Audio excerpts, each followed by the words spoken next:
Hello world. Today on the podcast I've got your boy Steve Denham. Steve is a stand-up comedian here local in Toowoomba, and we had a great chat about where we sit politically, the bullshit that weed isn't legal, all the way through to Michael Jordan's fucking dick. And I can tell you, it was so much fun I forgot the fucking Kevin Hart's name. I picturing him, couldn't think of his name for the life of me. It was a good chat. Check him out at Yaboy Denham on Instagram and check out his podcast. It's called Let's Get Dangerous. Anywho's, I hope you have as many laughs as I did. Cheers. Cool. Hey, we're on. Boom. So yeah, just to start, I'll just get you to do a little intro so I'll get all my facts about when I do my actual intro. Right. Get all that right. What you do. Yeah, that's pretty much it. Just what you do. Yep. Who you are. Right, my name is Stephen Denham. I'm a comedian, I'm a podcaster, I'm a Pisces. I like holding hands on long walks on the beach, and I like to consider myself to be a considerate, caring human being. Beautiful. That's perfect. I'm a brother, I'm a son, I'm a lover, I'm a lot of things, yeah. Father? I'm a joker, I'm a smoker, I'm a midnight toker. So you like weed?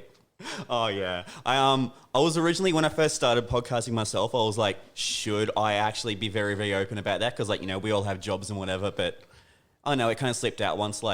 I like weed, but I don't like weed culture, if that makes sense. You don't like weed culture? I'm down with smoking a bit of weed, but if people who are their whole identity is I freaking love weed, and they just got bongs on their shirts, it's grow up, dude. Come on. So stoners. You don't like stoners? I consider myself a bit of a stoner, but I can be a stoner behind closed doors.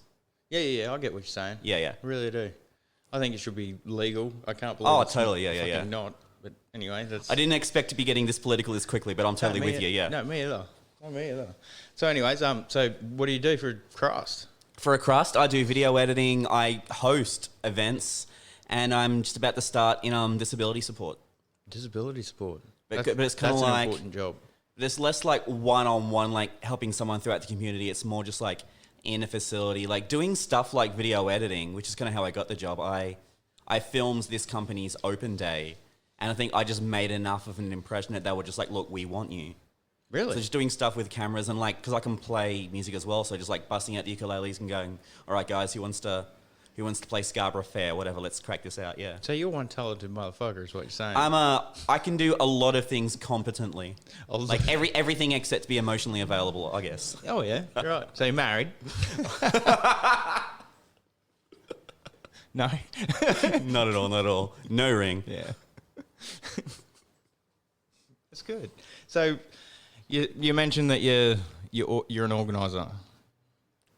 An organizer? Yes. So you organise events, I'm taking I do organise events. I run my own stand-up comedy show here in Toowoomba, but it's mostly just hosting events. Just if you need an MC, if you need someone to just talk confidently into a microphone and explain what's happening, I've kind of gotten a lot of just work doing that.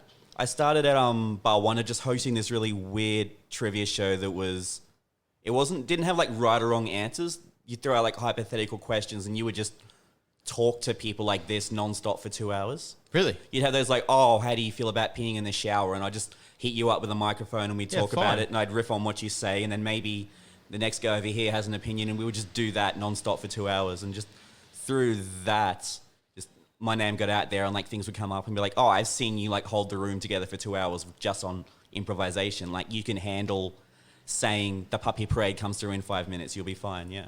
Really? Yeah. That's cool. How'd you develop those skills?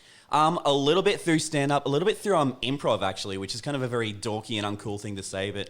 Improv? Improv, as in I always like those improv singers, especially. Oh, okay, I'm just yeah. How the fuck do you keep... and not only the singers, but how the fuck do you keep ideas just keep on flowing in, just keep coming and coming, just fucking go on anything that you talk, right? Things that you see, whatever. How the fuck do you do that? I think you be open, you listen, you kind of be ready. But I think improv as well, it's just a group exercise. If you're improvising with 3 other people, that's you only have to do like 25% of the work in theory. Yeah. So you just got to like wait for the moment, wait for someone to build something, and then just jump on top of it. Yeah, right. Until it's your 25%, you can't fucking think of anything. Until you can be like, nope, clocking out, I'm done, someone else be funny. Yeah, right. But again, so a lot of the really good improvisers I know aren't even necessarily funny. They're just good at creating a scenario where someone else can be funny. Yeah, okay. Like they make the bed and I get to jump on it, you know? Yeah. Like the best scenes I've had with people are people who they'll just throw the ball at me, I'll do something funny with it, they'll just throw me the ball again, they'll throw me the ball again, they'll throw me the ball again, and they just know when to just throw the ball. Yeah, right. So what's it like being a stand-up? That seems fucking scary to me. It's like it's like public speaking. Only the people that you're talking at, you want them to laugh. Obviously, you want them to laugh. You don't know them. You're not a fucking government official of any sort, so they don't. They're gonna fucking rag on you as much as you can on them if you're bombing. It just seems like a fucking nightmare. Yeah, I think, like, I get that reaction a lot. I either get, oh, I could totally do that, or like, no fucking way could I do that, yeah. No, I couldn't do it. No way. I think it's one of those things, I think it was Patton Oswalt. He was writing a piece that I think the larger piece was about joke theft, but he makes this point that most of us feel that we just have a God-given right to be funny. Like, we can watch someone play something on the violin and be amazing and think, oh my God, that's amazing. You put in so much work. I could never possibly. Well, we see someone make a joke and we just think, yeah, I could do that.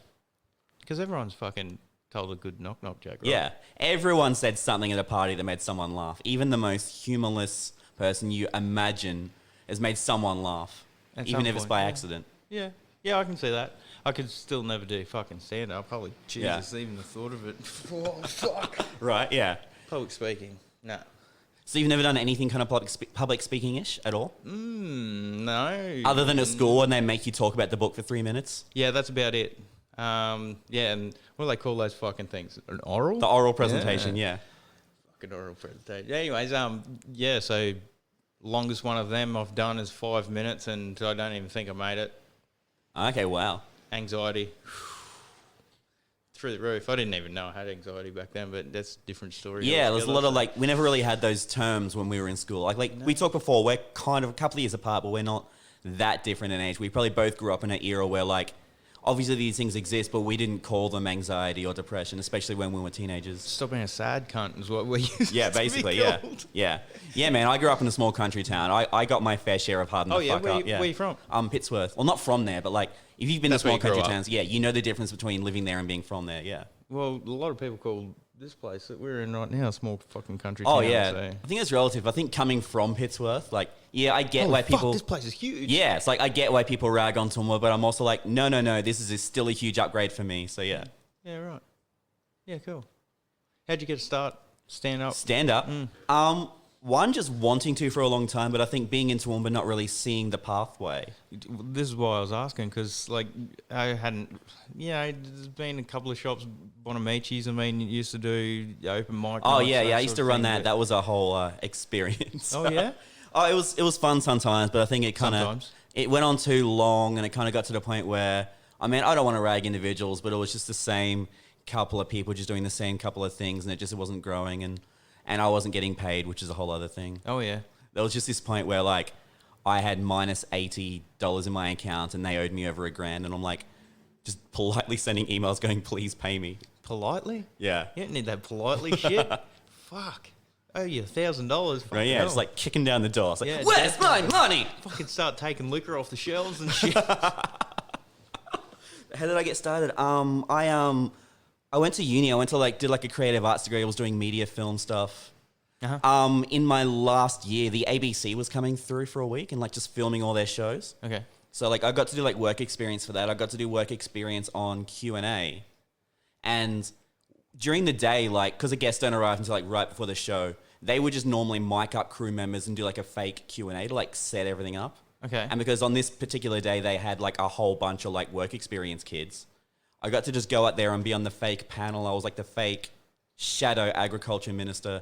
And I just sat next to this dude who was the fake mayor and we cracked each other up through the whole fake Q&A. And I think I talked to him. He worked in radio. We both talked about how we wanted to do stand-up. We just stayed friends. We kind of we got to the point where we heard about this one show that was coming up. It was a Movember themed, charity show. Yeah, right.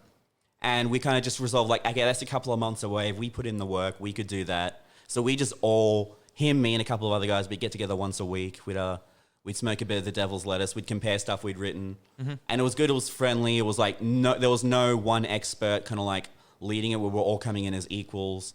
And because it was a weekly thing, like it kind of put a fire under me because I always would feel like such a dead shit just showing up and being like, oh, I haven't written anything. So I was like, oh, I've got to have something. So we did that. We did the first show, and it was like doing comedy on easy because it was a town that doesn't get comedy a lot. It was for a good cause. They were all drunk as hell. Half of them were our friends. Yeah. I like crushed it without even thinking that, without even realizing that like it was set up to be good. Like I wasn't even that good, but like in my naivety, I'm just like, oh no, I was excellent. I'm going to be headlining in 6 months. Then Pete and I, we did another open mic in Brisbane, but a fortnight later to like 12 people, all comedians who don't laugh, by the way. They don't laugh at each other. Oh, yeah. Like you imagine it's just this huge vibing thing where we're all cracking each other up. When you're on stage, doesn't matter how good you are, they don't laugh at you. Really? Yeah, so like I just did the exact same set to like 12 stony faces, like absolutely fucking died. 3 of them were like very politely like, yeah, that wasn't bad. Yeah, keep working. But yeah. The rest of them were just like, you fucking suck. Not even that. It's just like they don't respond a lot of it. God damn, that'd be worse. Yeah, because it's like, I know, like they're not your audience anyway, I guess. Unless you're at open mics where they are literally the entire audience, but like you're not trying to make them laugh. Yeah, right. So what's the comedy scene like here in Toowoomba? Is it fucking growing now, or is it growing now? Like I've started doing the Laughy Lounge like once a month. So it's like me and like 1 or 2 other guys who are really committed to doing this and like constantly traveling to do it. So I get those guys, and when I can, we've started to get 1 or 2 others who are like dabbling and taking their first steps. We're trying to get more women and more people of color because like I finally got to do like a all local show, and it was cool that we have enough people to do that. But like it was pretty much just like all white dudes. Yeah, which is cool. There's nothing wrong with that, but like, I mean, it's one of those things that I kind of take for granted. You want to reach out and see, and make sure that they know that it's an option, and that it's an option. Yeah, like it's one of those things that I think we take for granted as straight white dudes, that we never are in a position where we're going to look at something and be like, I'm not represented there. There's no one there like me. Yeah. I mean, I went to shows. I saw like good comedians. I saw like bad shows, and they were like the impetus for me. Is like watching this one at the. Do you remember the Norval?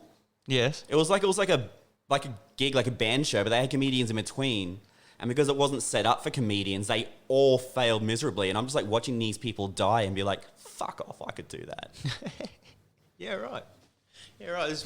It's weird that it's like that though, because like you think about the best comedians in the world at the moment, and you think about fucking Dave Chappelle. Yeah. And you think about that other little guy.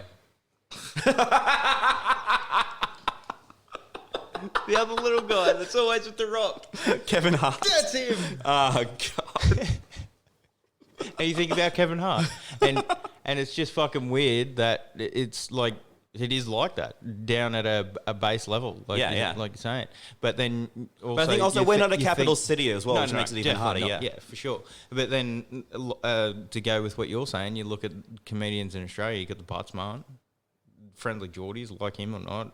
Yeah. Like fucking straight white dudes.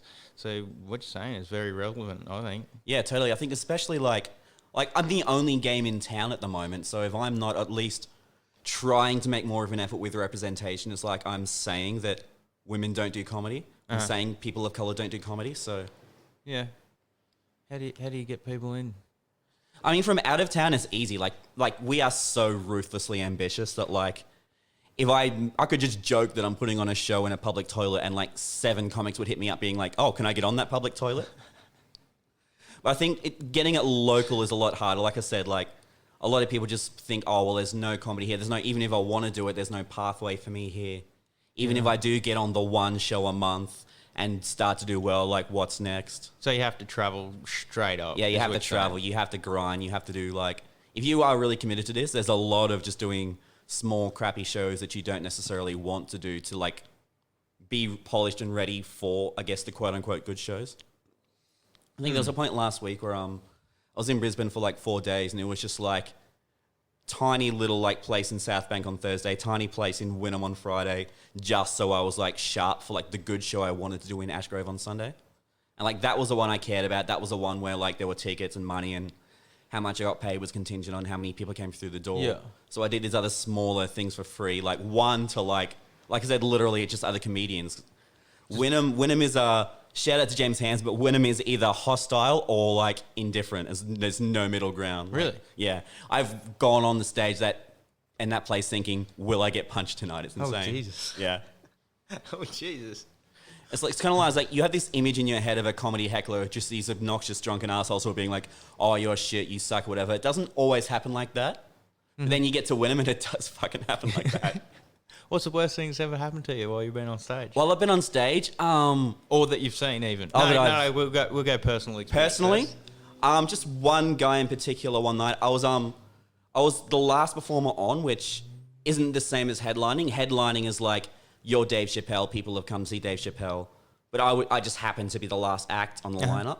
And people they go a bit harder at the last act because they're like, oh, this guy's a pro, he can take it. It's all part of the job to him.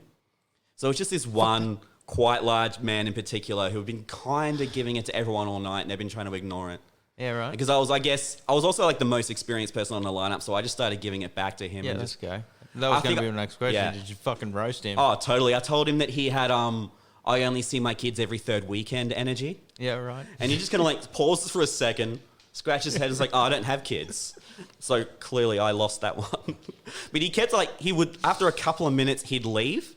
I'd kind of get back onto it, and then he'd kind of just come back in, and he did this like 2 or 3 times. And one other time he brought backup with him. Oh, really? He brought like another big burly dude who just like walks right up to the front of the stage, probably about as far away from me as you are now, and starts asking me about white privilege in a way that kind of indicates that he just learnt that term like a minute ago. Uh-huh. And like I wasn't even like related to what I was talking about. No. I was just doing some like weird shit about like hosting a high school award night or something, and he's like, oh, what do you think about white privilege? So, I don't know. What the fuck? Yeah. Holy Jesus. I'm glad I don't have to deal with any of that sort of shit. I mean, 99% of the time you don't get that. And even when I do get hecklers, most of the hecklers I get are more they're polite, they're friendly and encouraging. They just don't realize that this is a comedy show and this is how you behave. It's more oh, you said something about a funny thing that happened to you at the grocery store. I was also at the grocery store and a funny thing happened to me. And it's like, yeah, not now, Sharon. I get it, but not it's now. not story time. Yeah, this isn't Q&A, yeah. Yeah, I seen, speaking of the Buttsmart, when he came to town, maybe a couple of years ago, there was a heckler in the crowd and he fucking roasted that poor cunt. And I pissed myself laughing. But I couldn't understand it. Like, why would you go to a show that you paid for? Yeah. And try and hurl abuse or fucking run the comedian down or whoever's on stage. Why the fuck would you do that? It didn't make sense to my brain, like, at all. I think it's a little bit of just wanting some attention. I think it's a little bit, in your own weird, twisted mind, maybe you think you're helping the show. Like, you're making yourself someone that can be torn apart so that that person can look better, or like, if you're like, say, like a Jimmy Carr who has a rep for like absolutely destroying hecklers. Uh-huh. I think some people are just like, well, I'm going to go. I know I'm going to get destroyed, but I'm going to be a part of the show. It's fine. Yeah, fuck that. I'd rather, if whoever's on stage needs someone, they're going to fucking pick someone. Yeah, yeah. Hey, look at you. You've got weird nose. Feet. You'll do. Imagine having a weird nose and thinking you could go to comedy. Gosh. Yeah, definitely. So, when did you start? When did I start? Probably just over 3 years ago, basically. Oh, really? Yeah. I see. You must be real good. Oh, that's a difficult, loaded question. I actually, no, last time I was at a show in the Wynnum show, actually. Mm-hmm. Someone asked me how long I'd been doing it. I said 3 years. They pointed to the guy next to me. He's about as far away as Josh is now in the Rare Squid office. And they're like, oh, he's been doing it for about 3 years. Are you better than him? Yes, definitely I am. It was a tough situation because, like, yeah, like you don't want to sound arrogant, but also Denham didn't raise no liar, so I said yes. Yes.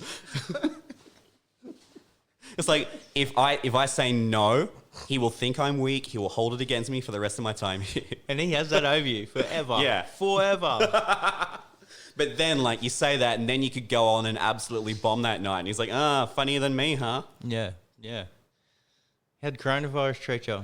In general, Or how is it treating you in general with the whole fucking oh, deal? generally, I will be honest. I kind of underestimated. I think I remember like I was helping someone organize a show, and that got to the point where like this is before lockdown, and they're like, "Oh, we'll probably have to like just postpone. I don't think people are gonna want to go out with coronavirus." In my head, I'm like, this is like February. I think. Yeah. In my head, I'm like, really? People aren't gonna want to go out? That's a bit of an overreaction. Then like 2 weeks later, we're all in lockdown.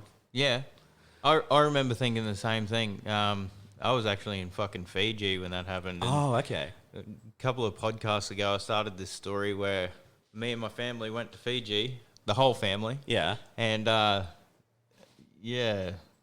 nothing sort of... I think it was in Italy at that stage, so no one really gave a fuck about it. Yeah. And, by the time it was time for us to come back... Australia was in lockdown, and they're saying, you'd want to fucking hurry up, otherwise you're not coming back. Oh, wow. And then Fiji, the day before we were meant to leave, Fiji got their first fucking case of coronavirus, and they canned everything. They cancelled fucking flights left, right, and centre. So we literally got on the last plane. Had to, like paddle home, yeah. Yeah, pretty well. It was becoming an option. Put it that way. It was quickly becoming an option. We literally caught the last plane out of Fiji. The last or passenger plane, I should say, that went to Australia. There was 2 more passenger planes out of Fiji. One went to fucking Singapore, and the other one was going to the States, and then that was it. And they've been in lockdown ever since. Wow. Only cargo planes. And I don't know if I'd be able to get my family on one of them. Yeah, I just remember like how quickly it all happened here. Oh, yeah. Like I was like out one night. I was at Bar Wonder. The police came in. They like go into like the owner's office. They start like, I can't hear what they're saying, but there's like a very stern tone and a bit of finger wagging. You could see it. Yeah, and they leave, I go talk to Mark, and he's like, "Oh yeah, as of now, like this, like our capacity is like half this. The only reason I'm not in trouble is because the law came through like right now, basically." Really? So it was like we did that. We're like out one night, and we're all like, "Okay, this is probably it." And then like the next day, they're like, "No one can go out." Because, all the bars and everything closed down. Yeah. Right? Yeah. That's fucking crazy. It still fucking blows my mind to think about like that. Yeah. Especially when you look at other countries, namely America. I think also you look around Toowoomba, and other than the fact that you have to like sign into places and there's a bit more hand sanny, it's almost scary how nothing changed. Yeah? Yeah. Did we even have a case, but like here in... I know Darling Downs. We didn't have cases that originated here that I know of, but we had people who like had been on a cruise, had come back and been like, "Oh, actually, I don't feel so well." I actually do know a guy who was a friend of mine who did. I think he got it on a cruise and then like had to like isolate here. Actually know someone that's had it? Yeah. Really? Yeah. I have not met a single fucking person until right now that has even known someone that's had it. Yeah, so you're like 2 steps away. Yeah, my friend Nate. Yeah. Wow. Shout out to Nate. Beat that shit. And he beat it, and he's kicking on. Nate, you're a strong dude. Love you. Yeah, cool. So what's he reckon that it was like? Yeah, he reckons it was the worst thing. It was just like having like no energy and just being like hot and sweaty and just like sapped of strength like for like 2 weeks straight. That's fucked. That's real fucked.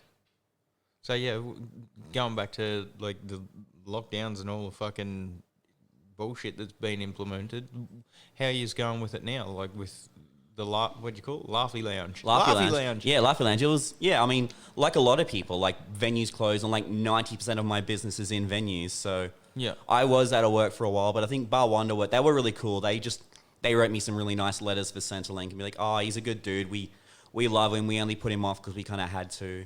We'll have him back as soon as we can." And they did basically. Like, yeah, right. As soon as they were able to open, I was back at work. Yeah, nice. They're still at reduced capacity or what? Like, it's slightly improved, but like it's not like before where like you could probably just push all the furniture to a side and have like 100 people like shoulder to shoulder. They can't really do that anymore. Oh, why not? Yeah, right. Yeah, some people just want to watch the world burn, I guess. Yeah, why not? Why fucking not? Why fucking not? But like it's still like we still fill those rooms to capacity when we have events. So yeah, that's good. Laughy Lounge. I'm going to have to go there. Laughy Lounge, I fucking love Bar Wonder. Second Thursday of every month, so January the 14th will be the next one. It says Wednesday, November 4th. November. Oh, yeah. Yeah, you're right. Oh, yeah, you're looking at the old poster, yeah. Yeah. Yeah, right. Who done? Actually, these guys. I kind of alluded to it earlier on, but we are in the Rare Squid offices. So we got Josh and Paddy, who you've talked to before. Yeah, I have. Just over in the corner, just doing their thing. Like, back to work, dickheads. Hey guys. So it's this. We're in the old TAFE building, and it's just this old, historic, probably haunted building full of accountants and agribusinesses. And in here, you have these two snot-nosed graphic designers and their own in-house comedian, basically. Yeah, that's awesome. What's it like working with you on a day-to-day basis? Like, I know if I'm the person to ask that. But one thing about working here is that I do insist that all inter-office emails sign off with the phrase "P.S. I'm right behind you." It's I'm not sure how well you explained how much of a verbal picture you painted last time you were here, but it is a very small room. No, we didn't go into that. I'm over on one wall over here. This is my poor excuse for a desk. I have just looks good. It's like a crazy conspiracy person's desk, I think. I like your TV screen that you got up there. Sorry. It's one of those so this is where I do my editing. This is where I write as well. A lot of this is just forcing me to work and forcing me to be productive. And it's I'm paying rent to be here. I have to put on my trousers and walk into town. So I could just sit at my desk and play Nintendo all day, but I'm kind of wasting my own time and money. Yeah. Yeah, so I was going to ask about how do you stay focused? How do you write? How do you fucking... okay. Yeah, how? Like, if I sat down to fucking write, I'd just be like, what the fuck am I doing here? I think you need the spark. Like, for me, it's either it's coming at it from, like, a topic and exploring a topic. Right. When I do it that way, I'm almost more like essay-like, where I'm kind of constructing an argument and then I have to work out where the jokes go in. But then there's times the other way where, like, I just think of a dumb play on words and then I just then have to work backwards to make that make sense, to give that context. Yeah, okay. Yeah, right. But I have literally here... You write every day? I try to write every day, but this isn't a bit yet, but the idea of... I guess I was raised somewhat Catholic and finding that... Yeah, me too. Yeah, so, like, did you find that your mum, as she got older, she started to dabble in spirituality a little bit? So, no. Okay, well, I'll throw this out then, I guess. No. No, but I found my mum was an example, and the more I talk to people, the more I found the same thing, that they won't go fully spiritual, but they will start to, like, play around with, like, crystals or, like, reincarnation or whatever. Yeah, right. Oh, no, I know what you're talking about. Yeah, just this idea, like, but, like, they won't fully deep dive into spiritualism, but just, like, the more easily digestible, more palatable aspects of it. Mm-hmm. So I'm kind of approaching salt lamps and shit. Yeah, salt lamps, basically, yeah. So it's kind of just the idea that, like, because I guess Catholicism is can be a strict, very rule-based religion, like, especially for women. Can be. Yeah, so you can get to a certain point where you'll never leave it, but, like, this is like, it's like a nice little, like a hot yoga instructor over there. Like, you're never going to leave your husband. Oh, but he's nice to look at, you know? Yeah, I don't know. I like to say that I've left Catholicism pretty well. Yeah. Yeah, like, I went to fucking St. Mary's. So okay. All Catholic school right. and all that sort of fucking So now I probably shit. know people you know, yeah. Probably. And I fucking can't stand the fucking shit. All the whole, what is it, organised religion? Yeah. Any of them. I think they're just all cults trying to get your money. When you were at St. Mary's, did they have that sign they have now? St. Mary's, the gift of boys? No, they didn't. No. But you've gone past it, right? You know the sign I'm talking about, right? Yeah. Yes, I have seen that. It's very unfortunate coming from an all-boys school. Yeah. In the post-George Pell era, yeah. Yes. What they did do one year, I remember, we all left for Christmas holidays and we came back to a pansy blue colour scheme at our school. They just snuck it in while you weren't there. Well, yeah. You know, it's fucking old school and everything. It's upkeep all the fucking time. And yeah. I could understand them painting it, but pansy fucking blue, that was the actual colour. It was called pansy blue. Pansy fucking blue at an all-boys school. Yeah, as if a bunch of Catholic schoolboys weren't going to, like, pick up on that and run with it, yeah. But not only that, like, being an all-boys school, particularly downlands, fucking just throw bombs at you all the time. Every fucking football or sporting event that we had versing them, it's like, go to an all-boys school. It doesn't get, especially when you're that age, in that time period, Yeah, it doesn't yeah. get more insulting than that. You know what I'm saying? Yeah, You know yeah, what yeah. I'm saying? Yeah. Oh, sorry, I didn't hear you over the saying of all the cute girls at my school. Yeah. Yeah, fuck you. Hey, look, if there's one thing I can say, I would have been deeply, deeply distracted if I had fucking girls to look at my school. Like, seriously, they were bad enough and I only had dudes to look at while I was there. My weekends were just fucking... You were just crazy, like, I'm on day crazy. release. Yeah. Yeah, pretty much. It was, yes, it was. It's like, oh, these fucking females, what the fuck? But anyway. But there were probably like much more stricter boys' schools, I can imagine. Like I have friends who went to for sure. Toowoomba Grammar and like they've told me stories about the hierarchies there. Yeah, I used to have some mates that went to Toowoomba Grammar. Friend of mine, Wild people. yeah, when my friend was in year 12, he wrote an inflammatory song about a kid in year 9 he just didn't like. Right. So like he did this thing at lunchtime where he just picked a couple of the year 8s and he's just like, you guys, you have to go get Simon right now. And he's in year 12, so they had to do whatever he said. So these kids went and fetched Simon and he's like, all right, Simon, sit down. And he just played this kid, Simon, this song about how much he hated him. And this kid had to just sit there and take it. Motherfucker. Yeah. Man, I just got dacked a bunch. That's nowhere near as bad. Oh, I didn't have anything like that at school, really. I'd fucking... nothing. I had fucking boring school. I know. Were you sensitive or artistic? No. That's probably why. Probably. They probably yeah. had a bigger fish to beat, yeah. I had friends that were very sensitive and artistic, but Yeah. I was never that guy. I think, yeah, a lot of like the St. Mary's people I do know are people who are now like musicians and actors and stuff. Yeah. Yeah, that would have been the people that I would not so much hung around with, but definitely had more than just an association with. You Yeah, know, yeah, yeah. They were friends, but Yeah. not every lunchtime sort of friends. Yeah, yeah, yeah. So, yeah. Yeah, but, I mean, that's how I got into this. I needed some sort of artistic fucking outlet, and I Yeah. can't do what Paddy does. No fucking way. So Oh, I was yeah, like I come yeah. here and I watch Josh edit and I feel like such a piece of shit calling myself an editor now, yeah. It's like shooting hoops down at the local and being like, yeah, I play basketball. Yeah, it's exactly the same Me and thing. Michael Jordan, same level. We did the same thing. It's exactly the same thing. Michael Jordan might be a bit of a stretch because I've seen that fucking documentary. The on Last him. Dance? Oh my God, yeah. God, was it? I'm not a basketball fan, but holy fucking Jesus, I watched the shit out of that documentary. Yeah, right, just yeah. from start to finish, and just could not believe what he went through and what the fuck he can do. Even now, Yeah. I would like to see him play now. I still think he'd run rings around a lot of people.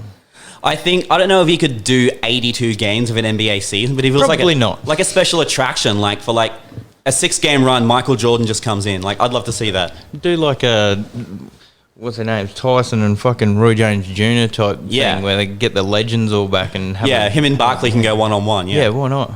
I reckon that'd be something people would watch. But I remember like watching that, the one thing that really jumped out at me was like the great lengths he would have to go to make whatever his problem with his opponent was deeply personal to motivate Yeah. himself. Yeah, it seemed to work for him. Yeah, it worked. Yeah, Fucking yeah. Jesus. Just like imagine like you're like serving him in a cafe and it's like, how are your eggs, Michael? And it's like, oh, I'm going to drop 90 points on you tonight. All right. Okay. Some waitresses might like that. 90 points being a euphemism for his massive 6-time championship winning penis. It would be. It definitely would be.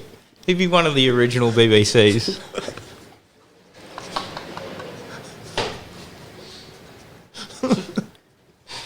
Oh my God. I think I need coffee now. Oh, that's good. That's feel good. So I'm going to ask you about your process. Like, how much of this do you edit in general? None. So you're like, oh, we make a BBC joke and just derail ourselves. It's staying Yeah, in. Yep. definitely. You sound like a fucking retard, and that's it. Like that bit about Kevin Hart there where I couldn't remember his name, and Yeah, God yeah. damn it, I can't believe I couldn't remember his name because fuck me, he's funny and a big fan. And yeah, that'll be in there. That'll be definitely in there. I think we're of the same mind because I give myself the opportunity to edit. Like, God forbid someone says something like so damn stupid, and I know like Matt works in school, so like I don't want to do anything to get him fired. But also like, as much as I'm prepared to edit, I haven't really had to so far. So yeah, when I say I don't, I should say that I haven't yet. Yeah. So exactly. If someone does go too far, for sure. Yeah, for sure. You know, someone's gonna lose their job over some fucking bullshit that they say. Cancel culture coming out of the woodworks and getting them. Fuck that. Yeah. Have you had to deal with that? No, I think I kind of try to like.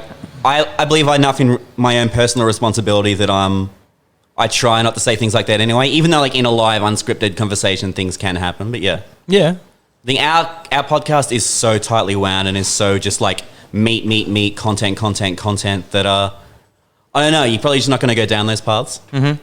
And Matt can go off on a tangent, but he's such a performative dude. He's an actor. He like, I have this theory that like I can say things, but I'll say them with like an accent that creates a very distinct wall of intent. Intent and context. And this isn't me. This is the fictional character that is serving this joke right now. Yeah. Yes.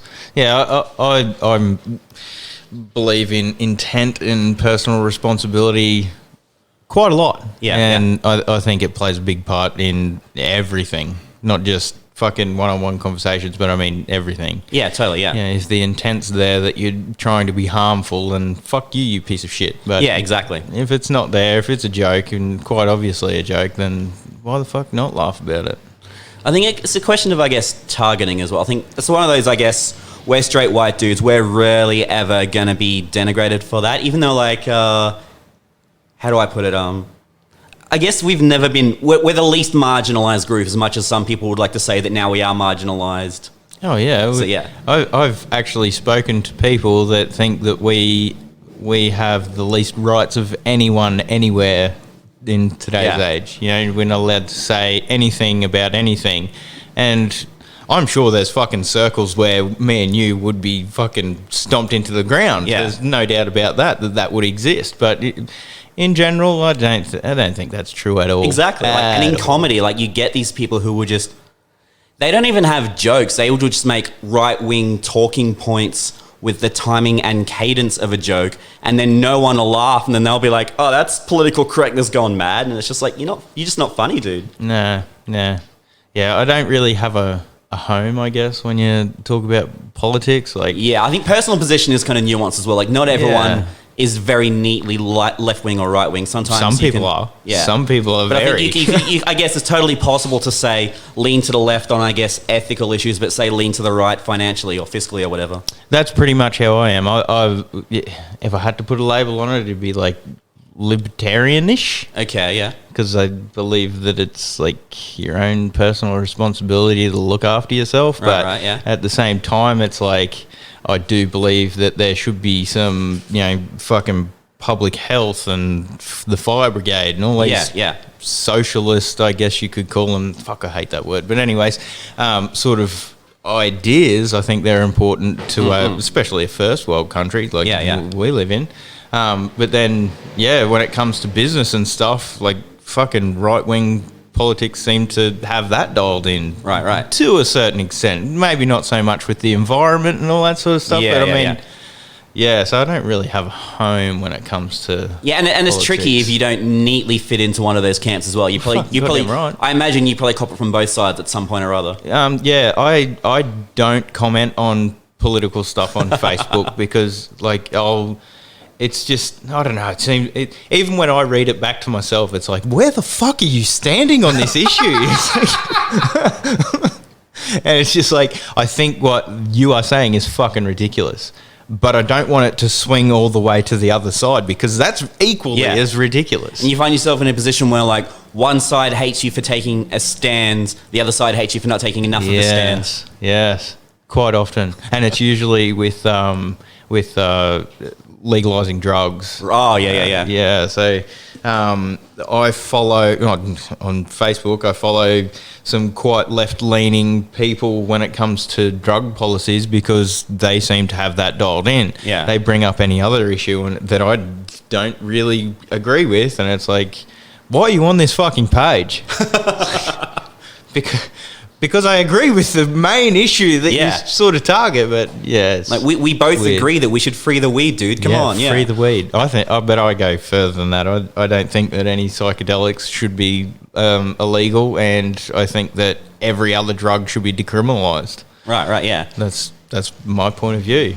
Yeah, I think we could acknowledge the harm that a drug can cause without turning a user into a criminal. Yes. Like, imagine it's like having that lifelong criminal record because you smoke some drugs or whatever, you know? It's ridiculous. Yeah, people often bring up like heroin and, you know, they always go to the hardest drugs, heroin and ice. And it's like, well, you only have to look at Sweden, you know? And a lot of people think that Sweden's like this mad ultimate socialist fucking country, but it's definitely not that either. But they treat drug addiction like a fucking disease, like it should be. Yeah. So they've made it heroin in particular. They have rooms that you can go to. You use clean needles. You buy your heroin right there. You're not allowed to leave until you've done it all. Yeah. But on top of that, you have to get. It's like no dessert until you finish your heroin. Yeah. But on top of that, you have to go through therapy. And why are you using heroin? Yeah. And they fucking notice, like, no one uses fucking street heroin anymore. The deaths are down, and it doesn't cost the country, taxpayers, fucking tens of thousands, if not millions of dollars every fucking year treating these illegal criminals in jail and shit.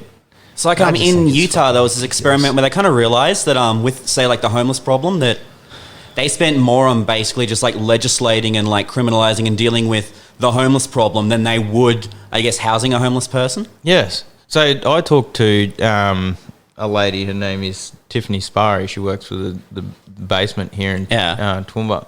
And she was saying that you only see 4% of homelessness. Yeah, I believe that, yeah. And I was like, holy fuck.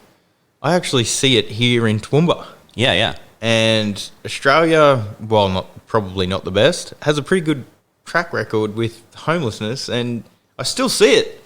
It's like, that's only 4%. Right, yeah. Fucking ridiculous. It's just, it keeps blowing my mind every time I think about it. Yeah, it's one of those things that you could see like a very small smattering of homeless on your day-to-day and think, oh, we're not doing that bad. But then you realise that that's just the tip of the iceberg, yeah. But on the flip side to that, I've been to Mexico. And as you drive into Tijuana, it is fucking, wow, really, really eye-opening. There's just a mountain with these fucking shanty shacks everywhere. Yeah. And I'm fucking glad that Australia is nowhere in Australia that I know of is like that. I'm fucking glad of that. Yeah, for all the ways Australia isn't perfect, it could definitely be a lot worse, yeah. Oh, yeah. Definitely a lot worse. And I don't think you have to be very left-wing or very right-wing to agree on that, yeah. Well, this is why I don't fit in really anywhere, because, you know, even as a libertarian, they say you should look after yourself. I don't entirely agree with that. Left-wing people would say, you know, fucking, we should be caring and, you know, hand them money and all that sort of stuff. And right-wingers would be like, no, we can't do that. And I'm sort of in the middle going, we need to help them, but it can't be a hammock to sleep in. But it can't be a crutch, yeah. Yeah, It has to, like, lift people up. It's like, yeah. Why can't we have something that is in the middle instead of all the bullshit? Yeah, something like a capitalist system with a socialist safety net where no one gets left behind. Yes. That seems like the way that we need to go. Yeah, we need something that, I guess, encourages, I guess, growth and innovation, but also doesn't just completely cast people aside if they're not deemed useful to it. Or, on the other side, you know, like you said, there's no crutches, no hammocks. It's a safety net, not a hammock, so to speak. How do we do it? Oh, God, we're 40 minutes into a podcast. Let's solve this. Let's solve this. Go. Oh, God. How do we do it? Oh, God, I just came here to talk about jokes, sir. Yeah, okay. Tell me a joke, then. Tell me a joke. Oh, God, that's something. You just don't say that to a comedian. Why not? You don't just be like, all right, make me laugh, motherfucker. Yeah, you're a comedian. You're funny. Make me laugh. It's your job. Oh, I spent 40-odd minutes hopefully making you laugh. I kid. You I kid. You have. Fuck, I nearly lost it there before. The tape doesn't lie. Yeah. And that cuts both ways, but yeah, the tape does not lie. Yeah, definitely. Because I think like a lot of comedians, you record yourself a lot, especially when you're working stuff out. Oh, yeah. So this is a good one. Yeah, go. So yeah, you can record yourself so you can listen back afterwards. And there are times where in the moment you're thinking, oh yeah, I'm crushing this. And then you listen back and it's like oh no one laughed. What was I even thinking? So, really critical of yourself? You have to be, yeah. What's that like? Like telling yourself that you're rubbish at it. How do you deal with that? Like, obviously you're going to put in a lot of work. Yeah. You're going to tape yourself. You're going to watch it over and over and think, what the fuck am I doing? How do you? I think how do you step up from that? How do you get better? How do you cut out this and you put in the work. You're just very honest about your own. do you ask people? You ask people. I think you try and ask more experienced people, like Also other comedians and stuff? but comedians who've been around for a while, which can be tough. Some more experienced comedians are kind of just, they'll be like, like you're not even worth watching till you've been doing this for 3 years, or they may be like, you know what, I'm not helping you get better, so you can take my spot one day. But then there are other people who are just more like, if you get better, that makes a scene better. A healthier scene is a better scene, and like a tide that lifts all boats, if that makes sense. Yes. So I think it's just being open to feedback, open to criticism. I think looking for people that are like above you to give you feedback as well. Like, people around you are cool, but like they're at the same level as you. So if they were that much better, they'd probably be doing better. Yeah, right. How do you get famous in Australia as a comedian? God. Because like you see them, Someone pulls your pants down, it gets filmed and goes viral. I don't know. goes viral. I don't know. I think you kind of got to put in the work. You got to just keep like trying to push to another level. And like, I don't know who determines who gets famous. It's such a weird, arbitrary thing. So is it just like YouTubey, Instagram sort of stuff? Like, you know, you look at America and it seems like once they get some sort of fucking deal with, well, today Netflix will get on a movie or something, that does it. Well, that's the sort of thing I'm sort of It's like, Australia. So spend 10, 15 years doing comedy to the point where you can get offered stuff outside of comedy, and then just come back to comedy as a superstar. I don't know. But I know a lot of people, like, their goal is like breakfast radio or something like that. breakfast radio. Yeah. Oh, yeah. No, I couldn't. Like, do you even listen to the radio? No, never. No. I I was on community radio pre-podcasting, and I'm still like, unless I'm in someone's car and they're very insistent that, nope, this is a Triple M car, I just don't listen to the radio. Yeah. I reckon the last time that I actually listened to the radio was when I found out what a podcast was. You just like flicked it off and it's like, I'm done. Pretty much. You fucking choose what you listen to all the time. And even since discovering podcasts, I don't listen to that much music, which is pretty sad. I should listen to more music. I think even now with the advent of Spotify, like, imagine spending an hour listening to music and like hoping you like the next song. Yeah, you wouldn't do it. Yeah. You wouldn't do it at all. I'm surprised it took this fucking long for someone to invent it. Yeah, and like, it's like, radio is basically there to sell ad space. I think if they could not play songs at all and just play ads, they would. For sure. The songs are to keep you there so they can play the ads. For sure. Like, I worked for Austereo around here. I used to help set up outside broadcasts. Like, where we're live from like JB Hi-Fi or whatever. And it was just a big long ad for where you were. Yeah. Yeah, well, that would have been the last radio fucking thing I heard. It was, very well could have been outside JB Hi-Fi. Oh, wow. Very well could have been. And yeah, that's, now that you're saying it, that's all it fucking is a commercial. It's just And a like, commercial. this level of just freedom that we have right now, like, we've gone on all sorts of tangents. We're just like, oh, we want to talk about Michael Jordan's cock. Let's fucking do that. Yeah, for sure. We want to like now like try and like suss out our political positions. Let's do that. Like, you couldn't have that kind of freedom if you've got 30 seconds and you've got to do the traffic report and then you've got to throw to this ad for Coles, you know? Yeah, fuck that. Your podcast? My podcast? Yeah, I like it. Oh, thank you, man. Let's Get Dangerous. Let's Get Dangerous. Yeah, so why? And how? It's something I just wanted to podcast. Like, I'd been in a podcast ages ago where, back when I was on community radio, I accidentally got another announcer kicked off. Right. I was just a guest on his show, and the topics got a bit too spicy. And Spicy's good. yeah, spicy's good. Probably but, not like, for radio. Yeah, they but have like spicy- community radio has an insane amount of like code of conduct, like stuff that you could get away with on Triple J, like would get you just thrown out in disgrace, Right. like 4DDB or whatever. But I accidentally got him kicked off, and I was devastated. And he was just like, look, it's fine. I felt restricted for a while. I've been wanting to get into podcasting anyway, so this is just the push. When was this? This was like years ago. Yeah, right. So I did a podcast with him for a while, and then we all kind of just went our separate ways. It was called The Half Scoop. I don't even know if it exists anymore. It'll be there somewhere. It's probably somewhere out in the ether in some like Wayback Machine or something.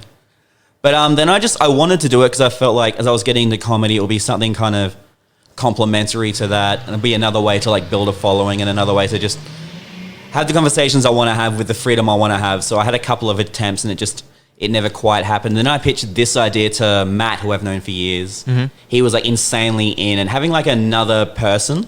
It helps. Like, yeah, because like all these ideas up to this point were just like me with an idea and just carrying that until I ran out of steam. Mm-hmm. Like Matt, again, like I said with improv, like 2 people, that's like 50% of the work, you know? Yeah, it definitely helps. So I started this podcast with a guy named Ethan. Yeah. They're doing work for him. Anyway, yeah, and I get him on whenever I can. Yeah. And due to unfortunate circumstances, the whole fucking thing, we got split off. We were on different crews, fucking all this sort of shit. And, yeah, just trying to do this myself, it's, like you said, it's fucking 100% of the fucking work. Yeah. Like, what the hell? Because I still do, like, all of our post-production and stuff like that. Yeah. But Matt as well, Matt shows up because, like, we split topics. Uh-huh. Like, every week, a different one of us has a topic. Like, for those who haven't heard the podcast, the idea is basically that one of us presents an activity that is potentially dangerous, and we just discuss the risks and whether or not we do it. Sometimes we stick to that diligently. Sometimes that's just a starting off point for a whole other conversation. Like swimming with sharks. Swimming with sharks, yeah. Fighting Mike Tyson. Oh, yes. I'm so damn proud of that episode. I would not fight Mike Tyson. No fucking way in the world. Right? But this is basically how it works. I'm like, what are the pros and cons of fighting Mike Tyson? You might make a lot of money, but you'll probably get the shit beat out of you, you know? You would definitely make a lot of money. You would definitely get the shit beat out of you. Those two are facts. They're not maybes. Yeah. That's what would happen. Yeah. It'd be like a gladiator contest. People would be going to watch a slaughter. Yeah, and it's just we throw all these out there, and it's just deciding where you are on the scale, whether the amount of money you get would be worth the amount of shit you get beaten out of you. Yeah, I like it. I do. I've listened to a few episodes. Cheers, man. Cheers. Yeah. We just recorded another one yesterday, and right as you came in, I was editing a video of us just like shooting hoops or whatever. Mm-hmm. Just trying to like engage people a bit more. Yeah, right. But yeah, I just hit him up. He was really on board with the idea. He's just a guy I go way back with, who I've always had this weird kind of chemistry with. We did the first episode. It didn't suck. We were like, okay, let's. It didn't suck. Yeah. My first episode sucked dick. It was fucking terrible. But our first episode, I remember though, because Matt's an actor and he comes from that background of like, I'm not going to break. I'm going to stay professional the whole time. So he was like, I'm not going to laugh at anything. I'm going to just keep professional. So like, we're not going to get derailed. But then I didn't know that. I was just like, oh my God, he's not laughing at anything. I'm fucking dying here. How do people do that? How do they switch off that part of their brain? An insane amount of training, I guess. I remember once, because I used to hang out with actors when I was doing film, and like they would do this thing where like film. Yeah, when I film, and they would just two actors would push a third actor back and forth and just like shout at them the whole time while they had to do their monologue. Mm-hmm. And it was just like if the actor broke, they just started again. And I was like, almost like it's like you're doing it while getting punched, and then doing it for real. It's just the punch gets taken away, I guess. Yeah, right. That's a good way of doing it. It would suck to start with. It would be a lot of punches. Yeah, yeah. But you'd appreciate it a lot more when you've got the freedom of like, there's no one punching me. Yeah, I bet. But I guess once you can get through that, like me saying something that might catch you a bit off guard is probably a lot easier to like put the shield up against. Did you ever take your film any further than just studying it, or? I made a couple of little shorts, but like I don't think there's a great career there that was cut short. Like I enjoy doing it. Like I still dabble with it, but it's just more. I was always in film school. I was always like the weird kind of like art house shit that makes no sense guy, where everyone else was either a third of the class was trying to be the next Tarantino, a third of the class were like doing it because you had to do something, and I was just doing like the weird shit that no one got. So I kind of worked out very quickly that I could probably keep doing it indefinitely, but there was probably never really any money to be made doing that. Damn it. I once made a film for like $90. That's including props, like paying, like feeding my actors and like giving them petrol money. And then I won like $100 in a film festival. And I was like, oh shit, I made indie cinema at a profit. I'm just like taking that $10 and just like driving past the homes of my enemies, like waving it out the window. Look at me, bitches. And that film festival, actually, that was actually the festival that led to Paddy and I actually meeting properly. Yeah, right. Yeah, I'd seen his stuff around. Like, we'd kind of walk the same earth. I had a pair of his glasses from an exhibition. Mm-hmm. He'd given them to someone. They'd given them to me. And I just had this pair of sunglasses that were his, and we both had films in this festival. And instead of just being like, hey, yo, I like your film, I was just like, hey, yo, I've got your glasses. Yeah. And that was kind of how we started talking. And then I went to his house for his birthday, and here we all are now sharing an office. Yeah, nice. It's like a romantic love story. Yeah. And he's too busy doing like hardcore graphic design to notice he's being put over. I need a piss. So do you pause these? Or do you just like leave the mics running and take the mic with you? No, I just leave it running and I'll cut that bit out. All right. If I need to.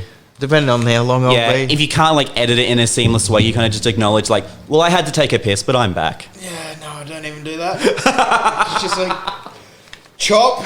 Yeah. That bit's missing. Yeah. What happened there? No, nothing. It's just, nothing. Yeah, Don't worry about it. I really need a piss. Where's the toilet? Just out and around the corner, I'll show you.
Oh, I have the mic to myself. I can say whatever I want now.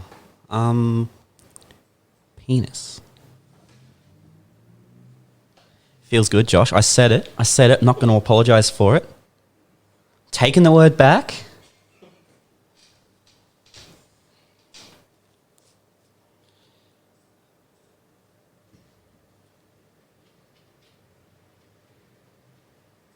Oh man, that coffee is doing its job.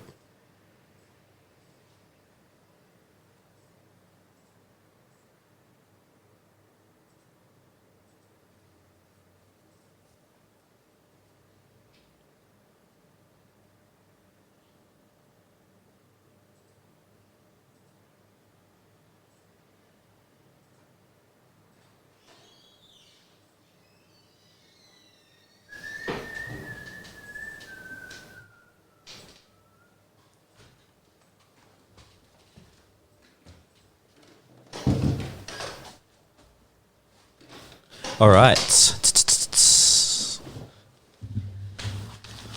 I really like how the electrical board in the toilet's just swinging open. That's cool. That's cool as fuck. This might be the best piss of my life. I might die. I'm rolling the dice. Yeah, I was just like, wow, that's live electricity. Mate, go hard or go home, you know? Yeah, well, this is true. This is true. What were we talking about? I don't even know. Oh, God, what were we talking about? I don't know. Who cares? What do you think about Murdoch? Murdoch, never liked him, never met him. Oh, really? How couldn't you like a man like that? He brings you the news every day. He brings me the unfiltered, unbiased news as it is to my doorstep. Definitely. Yeah, I only, like, I haven't liked news for a long time, but I only learnt that there was only one fucking news outlet that isn't owned by him. Like, how the fuck does that happen? Yeah, and it's just like, there's only one person who is giving you all the news. Like, imagine if like I was at that door and you kind of tried to come into this door because you wanted to know what was going in, and I was the only person who could tell you what was happening in this room. I could say literally anything, and like you would not be able to call me on it. You wouldn't be able to say, yeah, like I could believe you. Yeah, I would. I could be like, yeah, like Michael Jordan's in here just like swinging his like 18-inch dick and hitting like no-look three-pointers, and you'd be like, yeah, I believe that. I would. I definitely would. No, I think the idea is to make it not...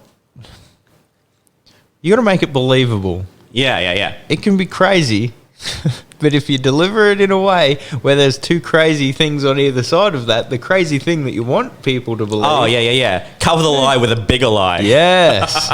Yeah, now we're talking. I might have been watching on Netflix. Have you ever seen the show Gypsy?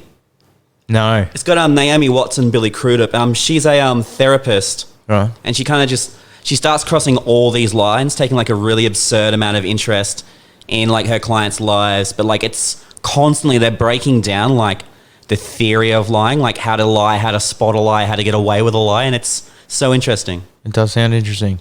I'm going to have to watch it. I got so bored. I just like smashed 7 episodes in a row just cause the other day. Yeah, right. Just like I had some work fall through and I didn't have stuff on until later. I was like, I could be productive, or Netflix is right here, which is another reason why I have an office. Because like, have you watched The Social Dilemma? No, I haven't yet. No. Oh my fucking God, is that fucking thing scary? And it's true, and I think that's why it's scary, because you're watching this fucking show and it's like, this is true. Like, you just know it's true. So it's kind of, from what I've seen of like the previous, it's kind of about how social media, I guess, curates what we see. Yes. Yeah. And how it's changing people's perception of everything, like the world in general. Where you can basically be like only being surrounded by people who agree with you to like, I guess, bump up that support of your view. Or if you're the sort of person who loves getting confrontational, they'll just, I guess, keep throwing you people you disagree with so you can like arc up at them and get your little shot that way. Yeah. Well, that's how the algorithm's written. Yeah. They noticed early on that, fucking people engage more when shit makes them angry. Yeah. And they're arguing with people and all that sort of bullshit. And so that's what it fucking delivers to your newsfeed or your fucking whatever you call it. Yeah. It's, like I said, like while you're watching it, you know it's true. And that's why it's so fucking, you're just like, this is fucking horseshit. I don't want to use this anymore, but then it's so addictive too. And then you go back and you get on Facebook and you're like, man, the social dilemma was crazy. And then it throws that in the face of someone who disagrees with that. And they're like, no, what? Yeah. And then the cycle just repeats and like, you're a part of it while it's happening. Yeah. And you can't, how do you break free of this? Unless you just like go out into the woods and just like live by yourself. It's an just addiction. You and the animals. Well, it's not only that. It's like, yes, but all the fucking business today is run from, exposure from Facebook and all that sort of shit. Like, how the fuck do you grow an audience and get people to come and get your work? Oh yeah, especially when you're actually just small level like artists and podcasters who are just like essentially just like on the street corner with like a big coat going like, hey, I want some podcasts. Do you want some podcasts?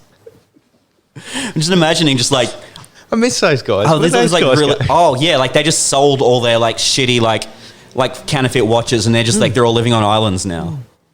All on island. Oh, speaking of islands, I've going way back to the coronavirus shit. I've wondered how islands like Fiji comes to mind, but I mean places like that and Thailand, and how the fuck are they faring at the moment? Yeah, who knows, man. Like, I imagine, like, as an really island, random thought. As an island, I imagine it'd be easier to, I guess, manage your borders, but also, like, I don't know, like, it'd be harder to get stuff, like, services and, like, goods to you. I don't know. Yeah, for sure. But I mean, like, Fiji doesn't have an industry. Right. Their industry is fucking... The industry is people coming to the islands. Yeah, tourism. Yeah. And Thailand, like, I know they've got some sweatshops and whatnot, but I mean, large majority of it is Aussies going there and spending all of our money there. Imagine if you're like working in a sweatshop, do you even know coronavirus is happening right now? Probably not. Yeah, you'll probably just like shuttle back into the factories and just like back to work, dickheads. Well, Duncan Trussell made a pretty good point. There's some fucking idiot somewhere sitting under a waterfall not even knowing how scared he's meant to be. Right, yeah. That's fucking true. Without the media, you wouldn't fucking know. Man, I envy that dude. I do too. I'm hungry. I am actually like annoyingly hungry. I've been doing intermittent fasting lately because like ever since I went into lockdown, I just started like exercising and losing weight because I had to do something with that time. Good work. How much you lost? About 20 odd kilos. Nice. So I literally last night I was going through videos on my phone and I found like a video of me from just before all of this where I'm like standing side on in profile, so it looks even worse. And I'm like bent over the bench and just talking, and I'm just like, oh my God, like I don't even recognize that guy. Really? Yeah. That's good. 20 kilos. That's a lot of fucking weight, man. Yeah, that is, man. Yeah. So what are you done? Intermittent fasting? Intermittent fasting. What's your diet I'm like? not dieting per se, but I'm just not doing stuff that is obviously like garbage, like not eating a pizza every time I'm sad, basically. Like a Emotional bit more, eating. Yeah, a bit more fruit, bit more yogurt, but just other than that, it's just I know I'm a bit more wary about sugar content now. Yeah. Other than that, there's no real diet. It's just not obviously eating garbage. Yeah, that's good. While you're fasting, how long do you fast for? So I do 16-8, so I can eat 16-8. between like midday and 8 p.m. And you just drinking water while you fast? Water, black coffee. Water and black coffee. You put salt in your water? No, man, no. You should look up sodium, potassium, and magnesium for while you're fasting. Okay, right. Hell yeah. You'll be able to go longer. Nice. But yeah, that's fucking good, man. So it's just That's real just good. like a bit of exercise. I'm not even like a gym junkie, just like a little bit of lifting, a little bit of walking. Nice. Yeah. That's Just good. like basic shit. Like there's nothing difficult about what I've done. It's just that I wasn't even doing the basic shit before. Yeah. What made you want to do that? Just that video, or did someone call you a fat cunt? Or I've always had a weird relationship with my body. Like I've seen videos of Lee from like much younger, like lighter than I am now. And I just remember like that guy felt like a fat cunt, you know? Yeah. I don't know. It's just this weird relationship I've always had with my body. And I was just, I've got like what's going to be at least 3 months. Who knows how much longer by myself. So like, let's put this time to good use. So like, for me, lockdown was just, I paint, I learnt to play banjo and I just like worked on myself. You learnt to play banjo? Yeah. Like I play guitar, so like some concepts travel across, but yeah, it was just, I can't go What the fuck's anywhere. the difference between banjo and a guitar? The tuning's slightly different. Like the way you play it is different. You're not necessarily as strummy. Like there's a lot more going on with your right hand. Yeah, okay. So it's a bit more like a weird, like a finger style, like a claw hammer thing going on. Yeah, right. Where your guitar, you're just like, nah, Yeah, okay. yeah, whatever. But yeah. Yeah, right. See, I don't play any musical instrument at all. Right. Have tried, failed miserably. Well, I picked up a Gave guitar up when I was really 16 quickly. because I thought it would help me get girls. Did it work? Obviously. Look at me, mate. Look at me. No, but then I went to uni, did like an arts degree straight out of school. Did not care about the arts degree, so I would just play guitar instead of going to things. Dropped out with no qualifications, but being able to play some Radiohead. So Fucking living. living, mate. Yeah. Fucking living. I mean, I still owe the government money for that, but yeah, Do you really? I like Hex and shit. Yeah. Oh, yeah, right, yeah. That's the brilliant thing about Hex is like they pay for uni up front, and then you pay them back when you start making money in the arts. Yeah. Suckers. I'm gonna die with that goddamn Hex debt, man. Yeah, probably. See how much how does fucking, because I didn't go to fucking uni. I Right. thought, fuck that. I barely made it through grade 12. I was first in my family to do that. And everyone was like, yeah, what are you going to do now? I'm like, I'm fucking done with school. So I thought. But anyway, yeah, so, yeah, Hex, how the fuck does that work? Because I know America is fucking all about putting young kids in debt. Yeah, America's just straight up like the moment you walk out of there, they're like, you owe us this much money, pay up, motherfucker. Right. The idea with Hex is, because like, with that, you basically, instead of getting a job related to what you studied, you just have to get like literally any A job. Yeah. Well, like the idea of Hex is that they pay it up front. So in theory, at least, you can actually pursue the thing you studied. So Hex, you don't start paying Hex back until you start making a certain amount. In any field. In any field, yeah. But like the idea is that you pursue the field that you studied and got some qualifications in. Ideally. Yeah, ideally, yeah. But like I did like media, and there's not a lot of jobs. There's a lot of just like basically just like these guys, just like making your own thing and just being like, we're a company now. Yeah. But not a lot of jobs. Not a lot of jobs, yeah. I remember I got an editing job at Win News like the week of graduation. Yeah. So like, the job didn't last very long, but it lasted just long enough for me to like walk in the graduation, thumb my nose and say, I've already got a job, lads. Fuck And then I like yes. called my brother-in-law and told him to suck it, and then lost the job. Yeah. Don't you love when you do that? Start Yeah. gloating and you're just like, yeah, well, that didn't fucking work, motherfucker. Yeah, yeah. Yeah, right. So the government pays. Yeah, like The your like, uni. tuition and stuff up front. Yeah. Obviously, you still have to like do your books and like, and if you're living somewhere, you got to find a way to pay your own rent or whatever. But like, the actual tuition itself, the government like it's like a loan, but it's a loan that you pay back much later. You reckon that helps with the price of education, or you reckon that's like an excuse for universities to jack it up? I think possibly in the sense of like, if you're not paying it up front, you probably don't think about how much it costs. Definitely, yeah. How much is, if you don't mind, how much did your arts fucking degree would have cost? I could not tell you. Couldn't tell me? It would have been like several grand a semester at least, yeah. Yeah, right. Wow. Yeah. So to do something like fucking business course or become a doctor, you're talking tens to possibly hundreds of thousands of dollars. Yeah, like tens at least, definitely, yeah. Wow. And then you got to like try to find a way to make money so you can pay that back, yeah. Yeah, right. They start docking your pay pretty quick, or? I mean, not at the level I'm at, but I think if you're making like a certain amount of money, then they'd start like deducting it, yeah. Fuck yeah. That's why I know it comes up every so often, like the idea of, I guess, I don't know, like privatizing student debt or just like abolishing HECS altogether. Because see, again, going back to where I sit politically, I think that education is important. Don't get me fucking wrong. I think that there should be some sort of fucking... I don't know how to fucking make it work. Yeah.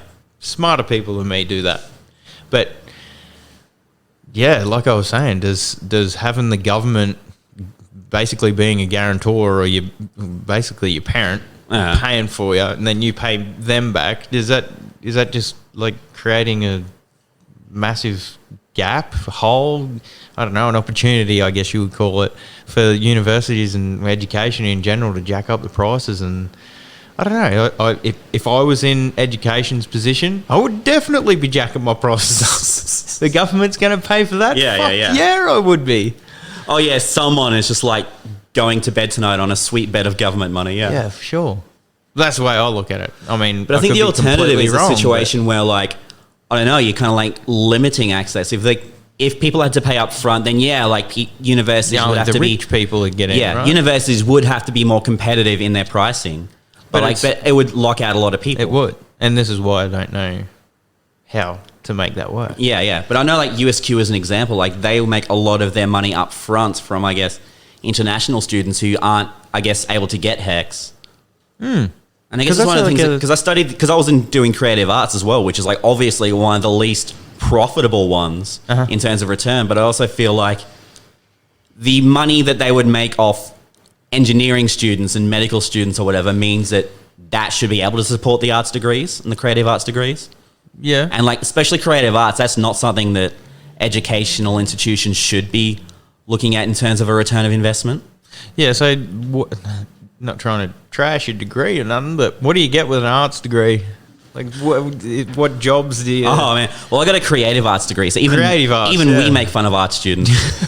Yeah, you get a skill set. Yeah, same degree as Patty, yeah, like... Yeah, Roger. Different majors, but yeah, literally the same degree. Like, his will say first class honours, but other than that, our degrees more or less look exactly the same. So and like Josh, same degree, like got about a year in and was like, fuck that, I'm going to make some money. So make your own business type of thing. Yeah, it's kind of it gives you a skill set and it gives you a mentality, but USQ at least, USQ doesn't really prepare you for the industry. Yeah, right. Because I think, especially with film, I think it's more of a bit of a 101. You do this if you're really, really serious, then you go study somewhere better and put more years in. But I was also, I was like 30 when I went back to school. So I was like 33, 34 when I came out. It's like, I'm not going to spend like another 3 years at school at least before I'm allowed to be a part of the industry. So I was just like, fuck it. Well, I'm about to start an apprenticeship, so don't feel too harsh on yourself. I'm going to be an electrician. Woo! Make that sweet electrician money, man. Yeah, I hope so. 5 years. 5 years apprenticeship on like, is I feel kind of gauche asking you how much you're making, but like, is apprentice money as a 32-year-old, is that livable? Only because of my passed. Okay. So I've worked on the rigs for the last 10 years, almost. So if it wasn't for that and it wasn't for my wife working as well with her own business, probably not. Yeah. Probably so not. Is it kind of because of your skill sets previously, they allow you to skip over certain parts of it, or is it just that you can now get paid at a different rate because of it? So I don't have any skill sets that transfer over to being an electrician, because it's pretty specialised. If you actually do your own electrical work, like in your house or whatnot, you can be in fucking pretty big trouble for that. Yeah.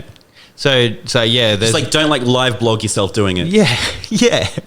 But there's not a whole lot of fucking work experience, I suppose you could call it. Yeah. That really translates over unless you specifically. It's what's your previous experience? Well, here's my criminal record. Yeah, pretty much. So yeah, electrician, other trades for sure, but electrician, not so much. Okay, yeah, not so much. So yeah, I'm just a fucking mature. I'll just be a mature age apprentice and get paid pretty similar to other apprentices. Right. Oh wow. Yeah. Not a lot at all. But it's worth it. Long game. Look at the long game. Yeah, exactly. Yeah. Got to look at the long game. And I guess as coming now as like a 32-year-old, you probably have the maturity to stick it out as well. I hoping so. Because it was the same thing. Like when I went to school straight out of high school, I didn't give a shit. I just needed to be doing something. But when I went back to do film as like a much older person, like I had a different mentality about me. Mm-hmm. And I was very like, no, I'm taking this seriously. I'm already 30. I'm not going to spend 5 years doing a 3-year degree, stuff like that. Mm-hmm. Yeah. Yeah, I think so. And I guess you being a bit older, you can see the bigger picture. You can see the end game. Whereas like this isn't just, well, I got out of school, let's do something. Yeah, so job hopping. So while you're a young man, or a young person at all, job hopping's great. Find your calling if you can in the first 5 years, 10 years even of your working career. But when you're my age, I want to go to work at one place and know how much I'm getting paid for that week's work and so on and so forth, and all the benefits that come with staying with one company. I want all that. Oh yeah, especially when I guess you got people who are financially dependent on you as well. Yeah. Yeah, fucking kids. Oh.